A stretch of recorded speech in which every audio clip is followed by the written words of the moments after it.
بسم اللہ الرحمن الرحیم۔ السلام علیکم سامعین، آج کی ویڈیو میں ہم بیان کریں گے ایک عابد کا شیطان سے مقابلہ۔ اپنی کتاب احیاء العلوم میں حضرت امام غزالی رحمۃ اللہ تعالی نے ذکر کیا ہے کہ کسی جگہ ایک نہایت عبادت گزار شخص رہا کرتا تھا۔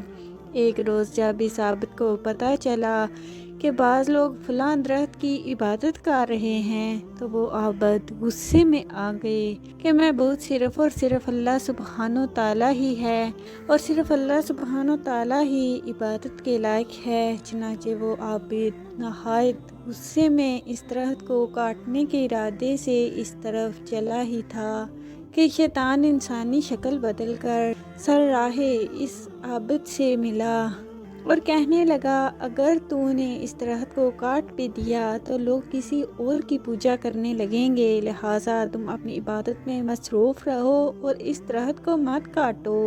شیطان کی اس بات پر وہ عابد جو صرف اللہ رب العزت کی عبادت میں مشغول رہتا تھا، اس نے کہا، میں اسے ضرور کاٹوں گا۔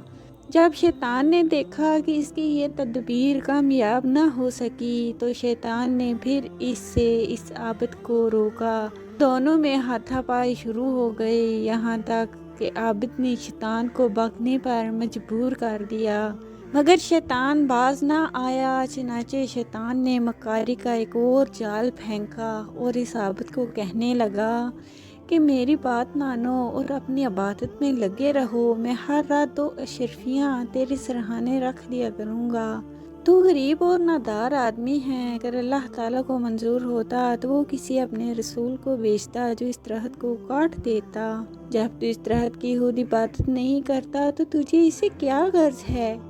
عابد شیطان کے جھانسے میں آ گیا اور واپس چلا گیا۔ رات کو واقعی سے سرہانے سے 2 اشرفیاں دستیاب ہوئیں۔ اسی طرح دوسری شب بھی سے 2 اشرفیاں ملی، جبکہ تیسری شب جب وہ عابد سرہانے کی طرف گیا تو اس کے ہاتھ کچھ نہ لگا۔ اب اس عابد کو شیطان پر بہت غصہ آیا اور وہ پھر اس درخت کو کاٹنے کے لیے باہر نکلا تو پھر سے شیطان کو مد مقابل پایا۔ چنانچہ پھر مقابلہ ہوا تو اس دفعہ شیطان غالب رہا۔ عابد نے تعجب سے دریافت کیا کہ آخر کیا وجہ ہے کہ پہلے میں تجھ پر غالب آیا اور آج تو؟ عابد کی بات سن کر شیطان بولا، اس دن تو اللہ تعالیٰ کے لیے مجھ پر غضبناک ہوا تھا اور مجھ پر غالب آ گیا تھا، مگر آج تو محض 2 اشرفیوں کے لیے گھر سے نکلا، تیری نیت صاف نہیں تھی۔ آج تو صرف اپنے فائدے کے لیے گھر سے نکلا تو میں تجھ پر غالب آ گیا۔ پتہ چلا کہ نیت خالص شیطان پر غلبہ دیتی ہے اور بدنیتی کے بعد شیطان غالب آ جاتا ہے۔ پیارے دوستو، ہمیں ہر نیک کام صرف اللہ سبحانہ و تعالیٰ کی رضا کے لیے ہی کرنا چاہیے، کیونکہ نبی کریم صلی اللہ تعالیٰ علیہ وآلہ وسلم نے فرمایا، اعمال کا دار و مدار نیتوں پر ہے اور ہر شخص کے لیے وہی کچھ ہے جس کی وہ نیت کرے گا، لہٰذا ہمیں عمل سے بڑھ کر اس کی قبولیت کا اہتمام کرنا چاہیے، اپنی نیت پر توجہ دینی چاہیے تاکہ ہم ہر کام خالص اللہ تعالیٰ کی رضا کے لیے کر سکیں۔ آپ یہاں پر ایک عالم دین کا مبارک فرمان بھی سنیے۔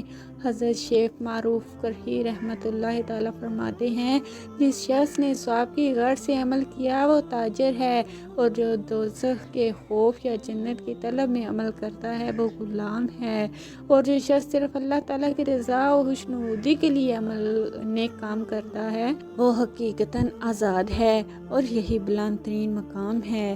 اور اللہ سبحانہ تعالیٰ نے ارشاد فرمایا، جو شخص اپنے رب سے ملاقات کی امید رکھتا ہے تو اسے اچھے عمل کرنے چاہیے، نیز وہ اللہ تعالیٰ کی عبادت میں کسی کو شریک نہ کرے۔ اس کے ساتھ مجھے دیجیے اجازت۔ اللہ تعالیٰ سے دعا ہے کہ اللہ تعالیٰ ہم سب سے راضی ہو جائے، آمین۔ اللہ حافظ۔